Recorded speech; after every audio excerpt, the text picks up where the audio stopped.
Ceci est un livre audio autogénéré par Google. Préface. Dans le cadre de la mise en œuvre de l'acte 2 de la décentralisation, la loi 2004/809 du 13 août 2004 relative aux libertés et responsabilités locales est une des premières illustrations de la définition de l'organisation décentralisée de la République, telle qu'elle apparaît à Article 1er de la Constitution, suite à la révision constitutionnelle du 28 mars 2003. Cette loi modifie les modalités de gestion décentralisée de plusieurs secteurs d'activité, notamment celui de l'éducation et à ce titre, l'article 82 de la loi précitée confie aux départements et régions l'accueil, la restauration, l'hébergement et l'entretien général et technique des collèges et lycées ainsi que le recrutement et la gestion des personnels techniciens ouvriers de service.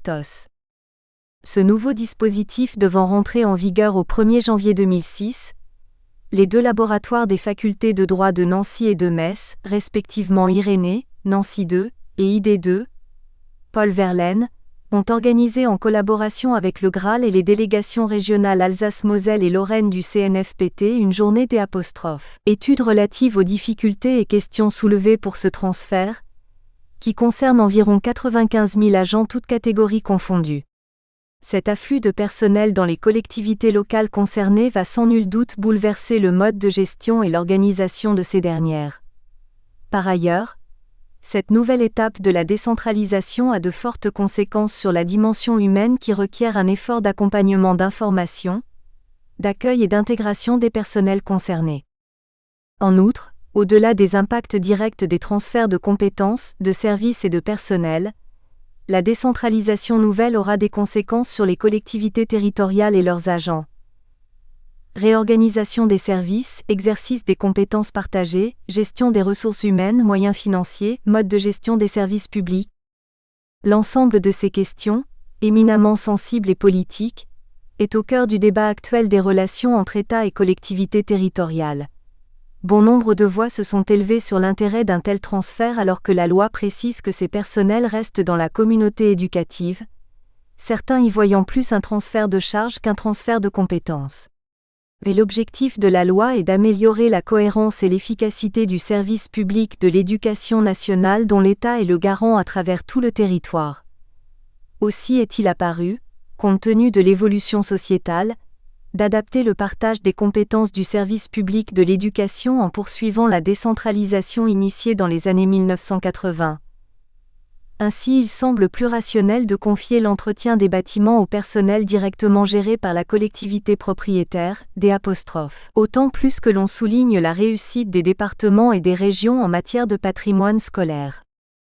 La journée d'études du 13 décembre 2005 a permis, devant un public composé de fonctionnaires territoriaux, d'État et d'étudiants, d'approfondir ces problématiques tout en soulignant qu'un certain nombre d'interrogations ne sont pas encore résolues, d'autant que la phase de mise en place de ce nouveau transfert est intervenue depuis janvier 2006.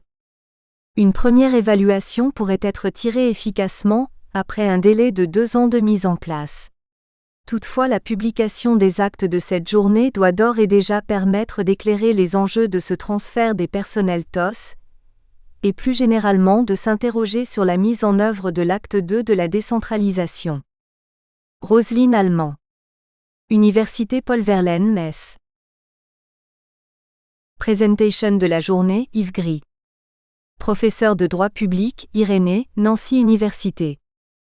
À titre préliminaire, je souhaite souligner que cette journée d'études consacrée au transfert aux collectivités territoriales des personnels techniciens ouvriers de service de l'Éducation nationale, se situe dans le droit fil des travaux du groupement de recherche sur l'administration locale en Europe, Graal, important réseau appuyé sur un partenariat d'initiatives dont notamment le ministère de l'Intérieur.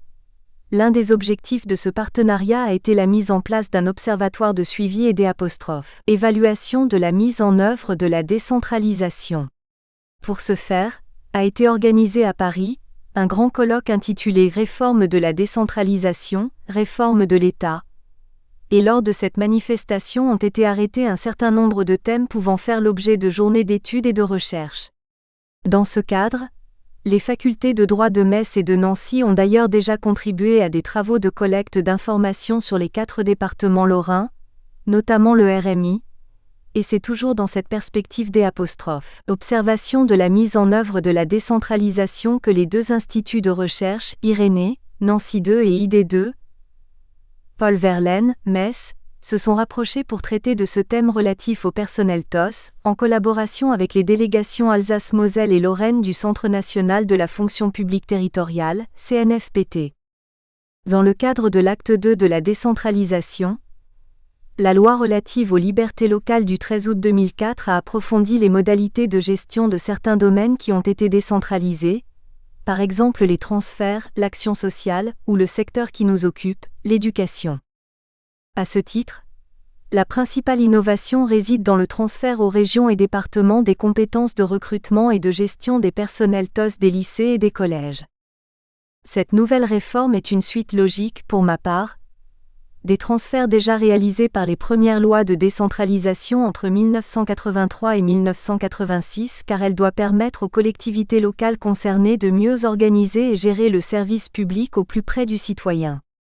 Cependant, certains élus locaux y voient plus un transfert de charges qu'un véritable transfert de compétences.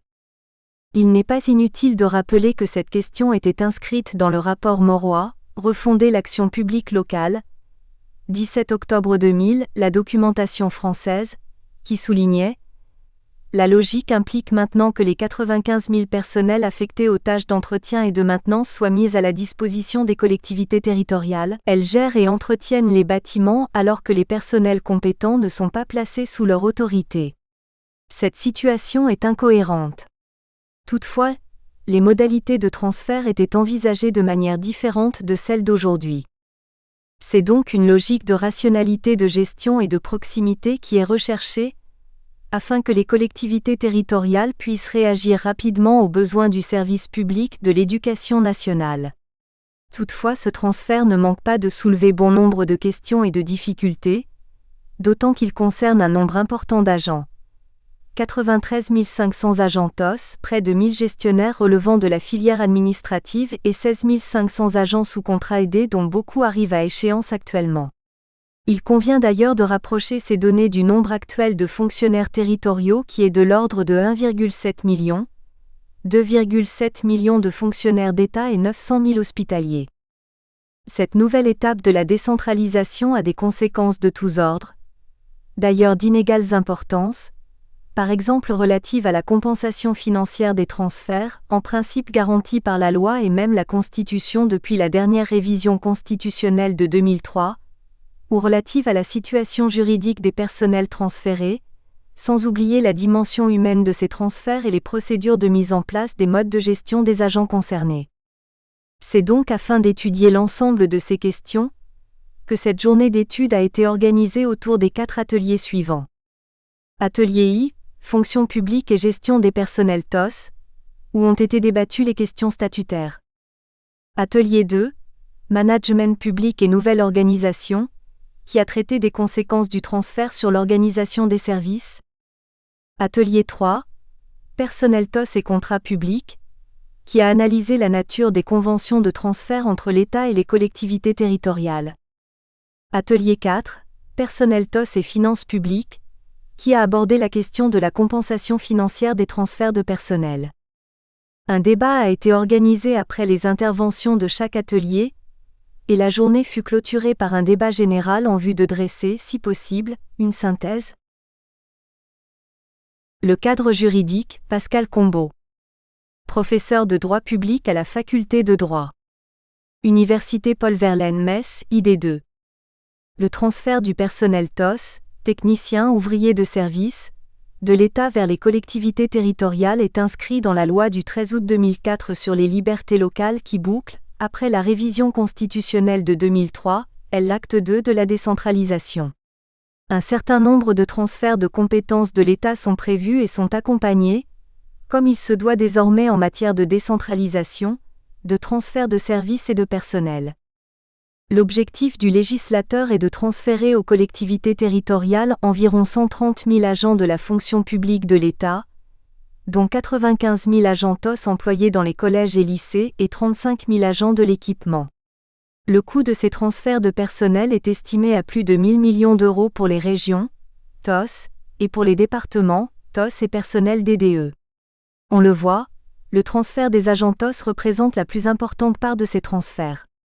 Il est lié à la décentralisation d'un certain nombre de compétences en matière d'enseignement, notamment la propriété et la charge des lycées pour les régions, celle des collèges pour les départements. Le transfert des services et des personnels est prévu aux articles 104 et suivants de la loi, c'est-à-dire le titre V, auquel il convient de rajouter les articles 82 et suivants spécifiques aux agents TOS, sous un titre 4 relatif à l'éducation, la culture et le sport.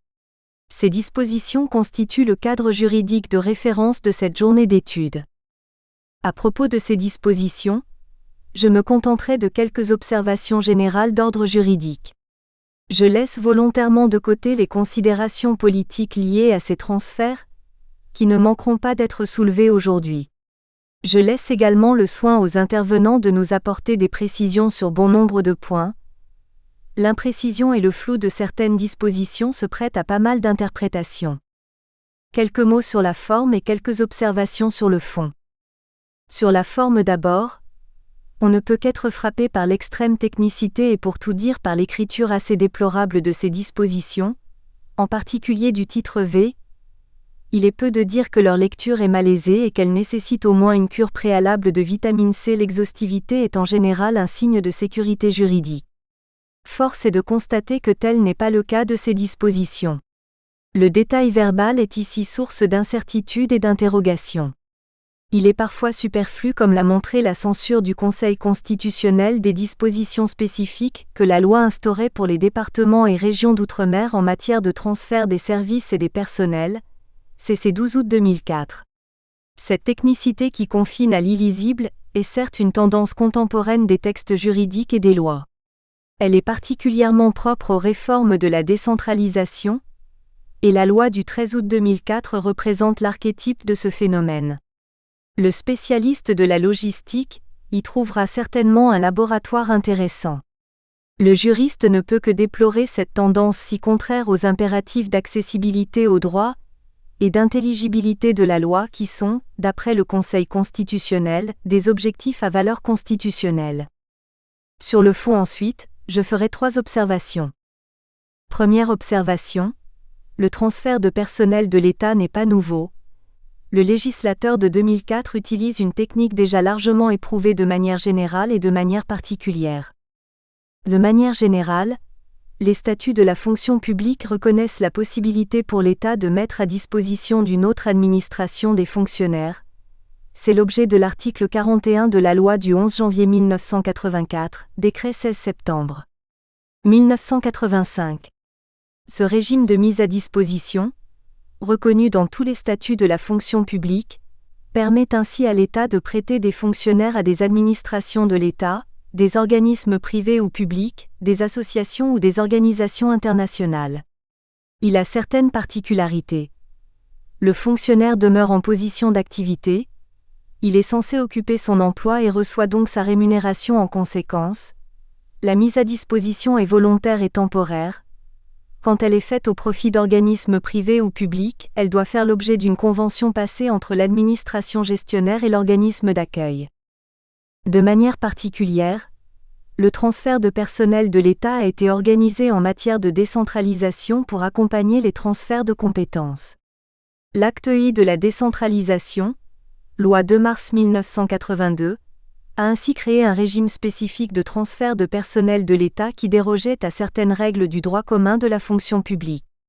Ce sont les articles 122 et suivants de la loi du 26 janvier 1984, statut de la fonction publique territoriale, qui organisent ce régime. Les agents travaillant dans les services transférés sont mis à disposition de plein droit de la collectivité. L'État et les collectivités territoriales doivent conclure des conventions de mise à disposition dans les 3 mois après publication de la loi, organisées pour les départements par l'article 26 de loi 2 mars 1982. À défaut, la liste des services mis à disposition est établie par décret en Conseil d'État. Les agents ont alors un droit d'option, de 9 ans, entre le maintien dans la fonction publique de l'État et l'intégration dans la fonction publique territoriale. S'ils n'utilisent pas ce droit d'option, ils sont censés avoir opté pour le maintien dans leur statut antérieur, ils sont placés en détachement de longue durée. Cette technique spécifique de transfert de personnel dans le cadre de la décentralisation a été réactivée lors du nouveau statut de la Corse, loi 22 janvier 2002, avec un droit d'option de 2 ans. Elle possède certains caractères que l'on retrouvera dans la loi de 2004. Dérogation aux règles de la mise à disposition et du détachement, processus à long terme, phase transitoire aménagée par des conventions de mise à disposition. Deuxième observation, le transfert des personnels prévu dans la loi de 2004 est un processus complexe, long et soumis à plusieurs phases. Une circulaire du 10 décembre 2004 sur l'entrée en vigueur de la loi de 2004 prévoit un processus sur plusieurs années. Cette longueur s'explique par la volonté du législateur de respecter 2 libertés. La liberté des collectivités territoriales qui s'exprime notamment dans une phase de négociation avec l'État dans les modalités du transfert. Liberté des agents transférés ensuite qui s'expriment par leur droit d'option. Mais ces libertés restent encadrées. L'État peut y mettre fin de manière autoritaire en quelque sorte si la phase négociée échoue ou si le droit d'option n'est pas utilisé. Quelles sont ces phases ? En résumé, on y reviendra plus en détail tout au long de la journée, il y a en 2. La première phase est une phase transitoire dans laquelle les agents sont mis à disposition. La loi prévoit que dans les 3 mois qui suivent la publication du décret approuvant la convention type, décret du 4 janvier 2005, une convention doit être conclue entre le représentant de l'État et l'autorité exécutive locale bénéficiaire constatant la liste des services mis à disposition. En l'absence d'une telle convention, la liste des services est constatée par arrêté conjoint du ministre chargé des collectivités territoriales et du ministre concerné. C'est là la limite du processus négocié. Quelle que soit l'hypothèse retenue, c'est le régime de la mise à disposition qui est appliqué avant comme après la mise en place des conventions ou des arrêtés. Cette période transitoire prend fin avec la publication des décrets déterminant la partition définitive des services. Durant cette phase est prévue également la mise en place de commissions, ce qui rajoute à la lourdeur du système. Commission commune de suivi des transferts de personnel entre l'État et les collectivités territoriales. Décret du 9 décembre 2004, consulté notamment sur le projet de décret approuvant la convention type ou saisi de toute question relative aux conditions de transfert. Les commissions tripartites locales. Décret du 24 mai 2005, institué auprès de chaque préfet à compter de l'entrée en vigueur des conventions ou arrêtés et associé à l'élaboration des décrets déterminant la partition définitive des services. La Commission nationale de conciliation, arrêté du 25 mai 2005, placée auprès du ministre chargé des collectivités territoriales donnant un avis sur les arrêtés en cas d'échec des conventions. La seconde phase commence avec la publication des décrets de partition définitive de services. La loi ne fixe pas de délai. La circulaire de 2004 prévoit un délai maximum d'1 an. À partir de là, les agents transférés ont un droit d'option pendant 2 ans, soit ils optent pour le maintien dans la fonction publique d'État, soit ils optent pour l'intégration dans la fonction publique territoriale. S'ils n'exercent pas ce droit d'option ou s'ils choisissent de rester dans la fonction publique de l'État, les fonctionnaires sont placés en position de détachement sans limitation de durée. S'ils optent pour la fonction publique territoriale, ils sont intégrés dans les cadres d'emploi existants. Pour les TOS, le gouvernement s'était engagé à créer des cadres d'emploi spécifiques, création intervenue par une série de décrets du 30 novembre 2005, nous y reviendrons certainement. Il montre que nous sommes en pleine actualité. Troisième observation, le transfert des personnels tel que prévu dans la loi de 2004 soulève beaucoup d'interrogations. Je n'en soulèverai que 2. Il crée d'abord ce que l'on pourrait appeler au pire des monstres juridiques, au mieux des objets juridiques non identifiés qui ont du mal à s'insérer dans les catégories juridiques traditionnelles. Quelques illustrations. La loi ne dit rien sur la nature des conventions. On peut supposer qu'il s'agit d'une convention de mise à disposition, comme l'a déjà aménagé la loi de 1982. Se pose alors le problème récurrent de la nature contractuelle ou non de cette convention, quand elle doit correspondre à un acte type, qu'elle peut être substituée par un acte unilatéral et quand le processus négocié est en quelque sorte fermé par des décrets. La loi déroge beaucoup au droit commun de la fonction publique. Elle crée des catégories ad hoc de mise à disposition, ici imposées, ou de détachement, ici sans limitation de durée. Par ailleurs, on peut également s'interroger sur la pertinence de la création de cadres d'emploi spécifiques quand existent déjà des cadres d'emploi correspondants. La particularité du droit de la fonction publique locale qui est justement fondée sur l'existence limitée de ces cadres d'emploi, une soixantaine, ne trouve-t-elle pas ici une limite ? La loi débouche également sur des incertitudes nombreuses. Ces incertitudes touchent en particulier le régime des personnels TOS de l'éducation nationale.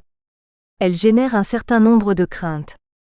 Craintes de la part des personnels concernés, syndicats.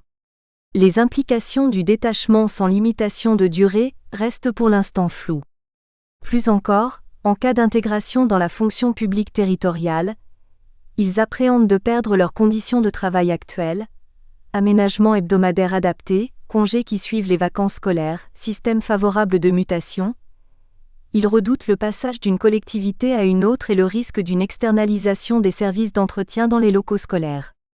La création de cadres d'emploi spécifiques dans la filière technique par les décrets du 30 novembre 2005, construits sur le modèle des corps d'État existants, vise en partie à compenser ces craintes. Dans le fond, la fonction publique territoriale fait peur. Crainte de la part des élus concernés.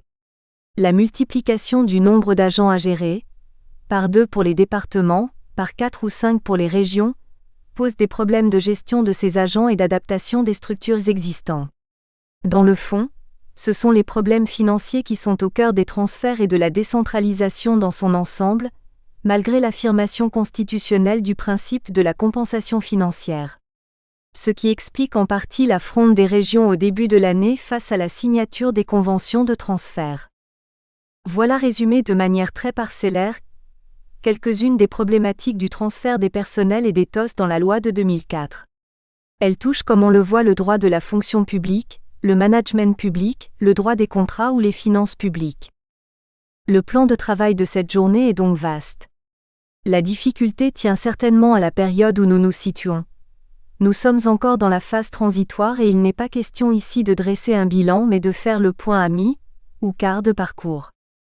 En guise de conclusion, je citerai cette phrase de Gaston Bachelard.